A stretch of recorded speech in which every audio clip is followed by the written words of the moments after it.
ఎవరైతే మన స్వతంత్ర సమరయోధుడు ఆంధ్ర కేసరి టంగుటూరి ప్రకాశం పంతులు గారు ఎవరైతే ఉన్నారో ఆయన పేరు మీద ప్రకాశం బ్యారేజీగా దాన్ని నామకరణం చేసుకుని మరి ఏదైతే ఇప్పుడు చెప్పినటువంటి 5-6 జిల్లాలకు సంబంధించి 13.8 లక్షల ఎకరాల ఆయుకట్టుకు సాగునీరు అందిస్తూ లక్షలాది మంది ప్రజల దాహార్తిని తీర్చేటువంటి ఏదైతే ఈ యొక్క కృష్ణ, గుంటూరు, ప్రకాశం, వెస్ట్ గోదావరి పూర్వపు జిల్లాలు ఏవైతే ఉన్నాయో వాటన్నిటికీ కూడా వరప్రసాద్ని ఈ యొక్క ప్రకాశం బ్యారేజ్. ఆ రకంగా పాత ఆనకట్ట 100 సంవత్సరాలు, కొత్తగా నిర్మాణం జరిగినటువంటి బ్యారేజీ దగ్గర 70 సంవత్సరాలు. మరి ఇంతటి చరిత్ర కలిగినటువంటి 170 సంవత్సరాల చరిత్ర కలిగినటువంటి ఏదైతే యొక్క 5-6 జిల్లాల దాహార్తిని సాగునీటిని అందించేటువంటి బ్యారేజీని కూడా మరి ఏదైతే మొన్న 5 పడవలు ఏదైతే మరి వరద సమయంలో అది కూడా పీక్ టైంలో దగ్గర మీ అందరికీ తెలుసు హైయెస్ట్ ఏదైతే 11,42,000 క్యూసిక్ల నీరు వచ్చి ప్రకాశం బ్యారేజీకి ఏదైతే ప్రమాదపు అంచులున్నటువంటి సమయంలో 5 పడవలు వచ్చి ఆ ప్రకాశం బ్యారేజీని ఢీకొనడం మరి కొంత అనుమానాలకి తావిస్తున్నటువంటి పరిస్థితి. దీని వెనుక కుట్ర దాగి ఉంది అనేటువంటిది కూడా ఈరోజు ఆలోచనిస్తున్నటువంటి పరిస్థితి. ఎవరైతే దర్యాప్తు సంస్థ వారు కూడా దాన్ని దర్యాప్తులో కూడా మరి అనుమానాలు వ్యక్తం చేస్తూ వాస్తవాలను వెలికి తీస్తున్నటువంటి పరిస్థితి. ఎందుకంటే ఏదైతే 40-50 టన్నులు ఏదైతే ఒక్కొక్క పడవ దాని వెయిట్,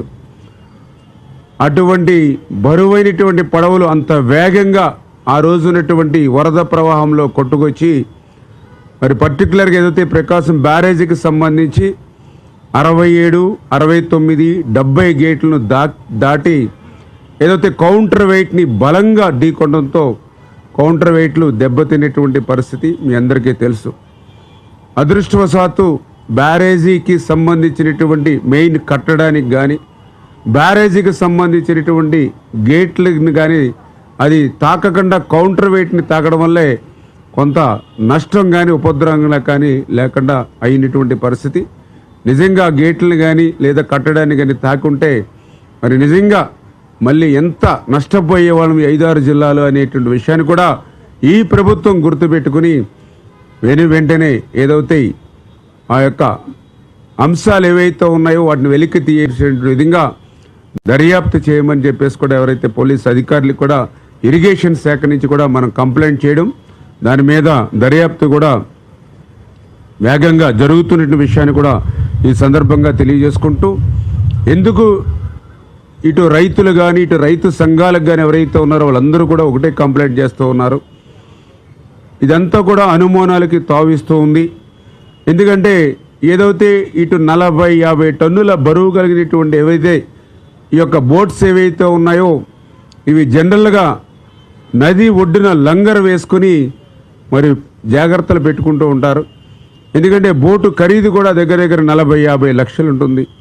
మరి అంతటి విలువైనటువంటి బోట్లని మరి ఏదైతే ఒక ప్లాస్టిక్ తాడుకు మాత్రమే కట్టినట్టుగా ఇప్పుడు విచారణలో వాళ్ళు చెప్తూ ఉన్నారు. అది కూడా 3 పడవలను కలిపి ఒకే తాడుకి మరి ప్లాస్టిక్ తాడుకి కట్టి ఉంచినట్టుగా మరి వాళ్ళు అక్కడ ఉన్నటువంటి దర్యాప్తు వారి ద్వారా తెలుస్తూ ఉంది. అంటే అంతటి విలువైనటువంటి ఏదైతే బోట్స్ని సైతం లంగర్ పెట్టి జాగ్రత్త చేసుకోకుండా, ఏ పడవకి ఆ పడవ లంగర్ పెట్టి జాగ్రత్త చేసుకోకుండా 3 బోట్స్ను కలిపి మరొకే ప్లాస్టిక్ వైర్కి కట్టేటువంటి ఏదైతే ఉందో ఖచ్చితంగా ఇదేదైనా ఉద్దేశపూర్వకంగానే ఆ ఫ్లడ్కి వెళ్ళేటువంటి విధంగా ఏర్పాటు చేసినట్టుగా ఉందా అని చెప్పి ఈరోజు దర్యాప్తు కూడా చేస్తున్న విషయాన్ని కూడా సందర్భంగా తెలియజేసుకుంటూ అదే అనుమానాలు కూడా రేకెత్తిస్తుందని చెప్పి తెలియజేస్తూ, అదేవిధంగా ఏదైతే ఈ 3 పడవలు అంటే మొత్తం 5 పడవలు ఆ రోజు మరి యొక్క బ్యారేజీని తాకితే ఒక పడవ ఆల్రెడీ ఆ బ్యారేజ్ ఏదైతే గేట్ల మధ్యలోంచి కిందకి పోయింది. మిగిలిన 3 పడవలు ఇప్పుడు మనకి ఐడెంటిఫై చేసాం పైన వాటర్ పైన. 4వది ఒక పడవ మరి కిందకి వెళ్ళిందా లేకపోతే కింద వాటర్ లెవెల్లో ఉందనేది అది కూడా వెరిఫై చేస్తున్నటువంటి పరిస్థితి. ఈ 5 పడవల్లో ఈ 3 పడవలు కూడా ఎందుకు అనుమానాలకు తావిస్తుందంటే ఒకే యజమానివి 3 కావడం, ఒకే యజమాని 3 ఉండడం, ఆ 3టిని కూడా లంగర్ వేసుకోకుండా ఒకే ప్లాస్టిక్ వైర్ కట్టుకోవడం అనేది కూడా అనుమానాలు తావిస్తూ ఆ 3 పడవలకు సంబంధించిన యజమాని కూడా ఉషాద్రి ఎవరైతే ఉన్నారో అతను కూడా ఆ ప్రాంతంలో ఉన్నటువంటి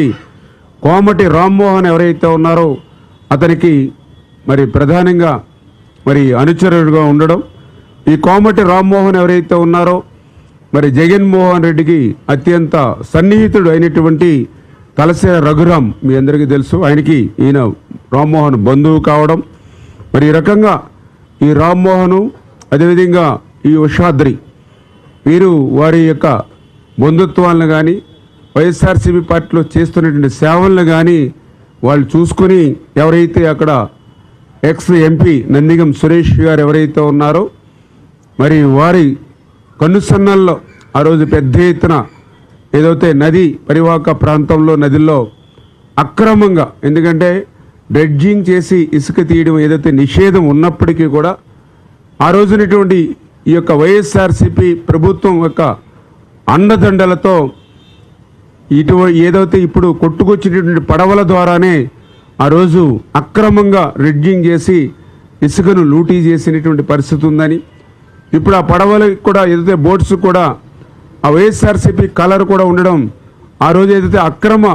ఇసుక రవాణా కానీ డ్రెడ్జింగ్ చేసేటప్పుడు అధికారులకి, ఎందుకంటే ఇది అధికార పార్టీ వైఎస్ఆర్సీపీ పార్టీ అనేటువంటి విధంగా ఆ కలర్స్ను కూడా దానికి మ్యాచింగ్గా వేసుకున్నట్టుగా ఉన్నటువంటి పరిస్థితులు కానీ కూడా కనిపిస్తున్నటువంటి స్థితి. మరి ఈ రకంగా ఏవైతే 1 by 1 ఒక్కొక్కటి కూడా మరి 1 to 1 ఏదైతే ఆ వైఎస్ఆర్సీపీకి బాంధవ్యంగా ఉండడంతో దీని వెనకాల ఏదైనా కుట్ర ఉంది అనేటువంటిది ఆలోచన ఈవేళ ఎవరైతే రైతులు కానీ రైతు సంఘాలు కూడా వ్యక్తపరిచినటువంటి స్థితిలో మరి ఆ కంప్లైంట్స్ ఇవ్వడం, దాని మీద దర్యాప్తు జరుగుతున్న విషయాన్ని కూడా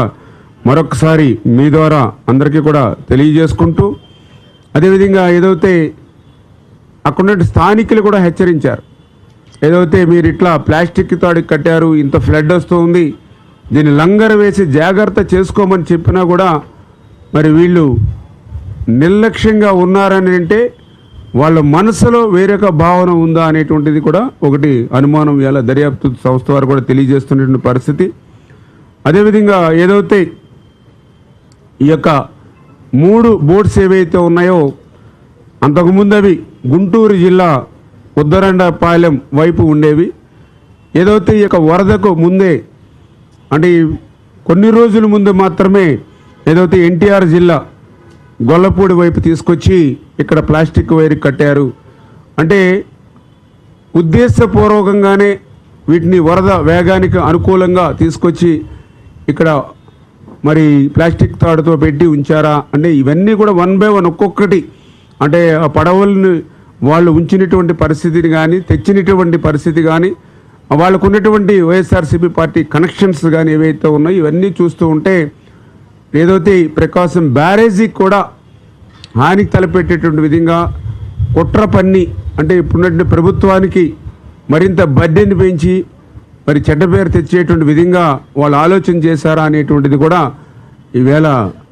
మరి ఇలా అందరిలోని కూడా అనుమానాలు వ్యక్తం చేస్తున్నటువంటి పరిస్థితి. ఎందుకంటే ఆ చరిత్ర కూడా వైఎస్ఆర్సీపీ పార్టీకి ఎప్పుడు ఉంది. కుర్చీ కోసం అధికారం కోసం ఎంతకైనా తెగించేటువంటి మనస్తత్వం జగన్మోహన్ రెడ్డి దగ్గర నుండి క్రింది స్థాయి వరకు కూడా ఉన్నటువంటి పరిస్థితి. ఎందుకంటే గతంలో కూడా చూసాం, ఏదైతే అమరావతి మీద ఆక్రోశంతో టోటల్నే తగలబెట్టినటువంటి చరిత్ర వాళ్ళది. రైతు కష్టపడి 6 కాలం పంట పండిస్తే అటువంటి పంటలు కూడా తగలబెట్టినటువంటి చరిత్ర వైఎస్ఆర్సీపీ. అధికారం కోసం సొంత బాబాయిలు కూడా గొడ్డలి పోటీకేసేటువంటి చరిత్ర ఉన్నటువంటి వాళ్ళు ఇటువంటి 100 సంవత్సరాలు రైతులకి సేవ చేసేటువంటి ప్రకాశం బ్యారేజీకి కూడా హాని తలపెట్టారనేటువంటి నమ్మకం అయితే ఈవేళ మాకు కాదు, ఈవేళ రైతు సంఘాల్లో కూడా వచ్చింది అని అంటే మరి ఈవేళ అందుకే ఈవేళ ప్రభుత్వం కూడా దీని మీద సీరియస్గా దృష్టి పెట్టింది. ఖచ్చితంగా దీని మీద ముమ్మరంగా దర్యాప్తు చేసి ఎవరైతే నిందితులు ఉన్నారో వాళ్ళందరి యొక్క మరి తప్పు చేస్తే కఠినంగా శిక్షించడమే కాకుండా భవిష్యత్తులో కూడా ఇటువంటి పునరావృతం కాకుండా ఏ రకమైనటువంటి చర్యలు తీసుకోవాలి ఇవన్నీ కూడా ఆలోచన చేస్తూ ఉన్నాం. ఏదైతే ఇప్పుడు కన్నయ్య నాయుడు గారు ఆయన కూడా తీసుకొచ్చి, ఎందుకంటే ఏదైతే ఆ కౌంటర్ వెయిట్స్ ఏవైతే డ్యామేజ్ అయ్యాయో